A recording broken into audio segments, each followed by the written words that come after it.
right now, your smart toaster might actually be helping a teenager halfway across the world take down a major bank. Yeah, and the worst part is you're the one paying the electricity bill for that attack. Exactly.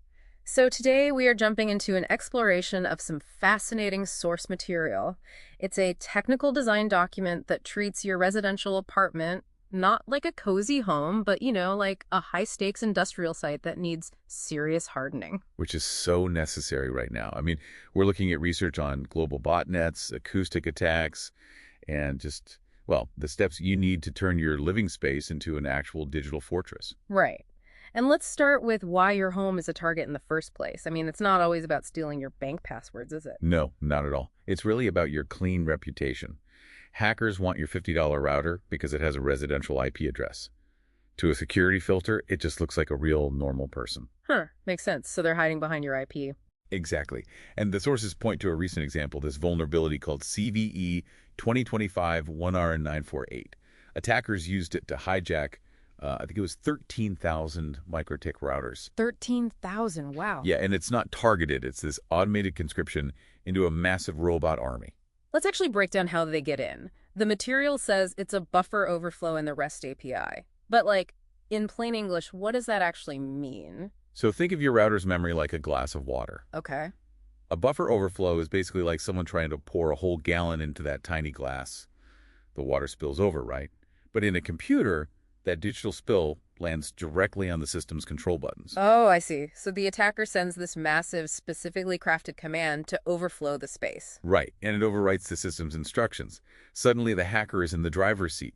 They turn your router into a SOCKS proxy, which is just a digital tunnel that lets them commit crimes through your connection. And when the authorities track that IP address, they're knocking on your door, not the hackers. Exactly. It's a huge liability. What's wild to me is that they don't even need these complex spillover tricks half the time. The sources brought up industrial generator controllers, these massive DSC modules running power grids. Oh yeah, the default passwords. Right. The training shows they often just ship with credentials like admin and password 1234. I mean, it's the digital master key analogy. If you haven't changed the default login on your home gear, it's like a builder leaving the master key under the welcome mat of every single house in the neighborhood. It's the path of least resistance for them. But, even if you lock that front door, attackers are finding side windows. The sources detail this research called SUAD, which stands for Solid Channel Ultrasound Injection. Right, the acoustic attack stuff. Yeah.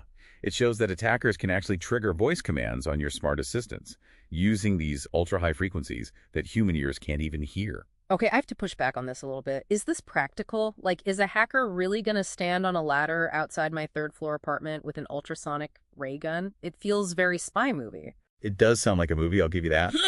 But it's less about a guy on a ladder and more about highlighting the fundamental vulnerability of hardware we trust. How so? Well, these microphones have a hardware quirk called nonlinearity.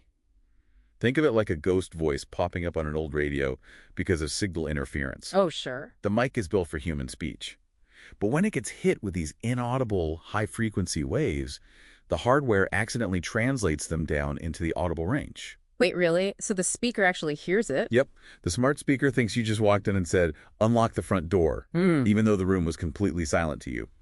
And in testing, this had a 39.8% success rate. That is genuinely terrifying. So if the error and the software are both attack vectors, how do we actually build this blueprint? The sources suggest tossing the basic ISP router for a hardened appliance like IFSense and setting up VLANs. Right. A VLAN, or virtual local area network, is like building internal walls inside your house. Right. Right now, your chatty smart light bulb is probably sitting on the exact same network as your trusted work laptop. Which is bad. Very bad.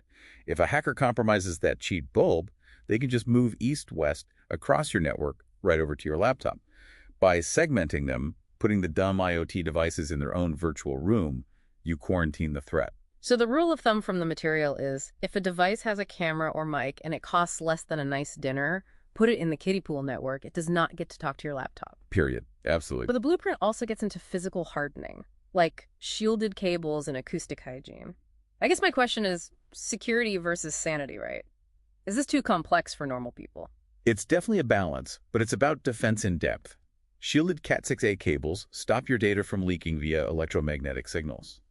And acoustic hygiene, like heavy curtains, those actually dampen the ultrasonic frequencies we were just talking about. Huh, so the curtains do double duty? Yep. Privacy and security. Yeah. And the blueprint also says you need to protect your identity with restrictive SPF and DKIM records for your personal domain.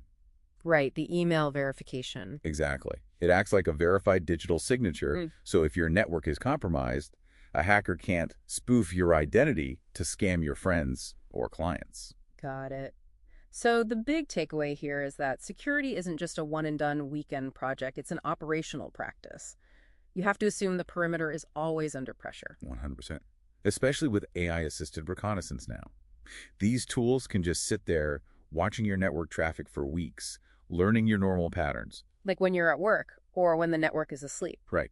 They learn the routine to find the exact perfect time to strike. Man, that leaves us with a really chilling thought to mull over. If an AI can learn your daily routine better than you know it yourself, just to find that silent moment to attack, is your normal life actually your greatest vulnerability?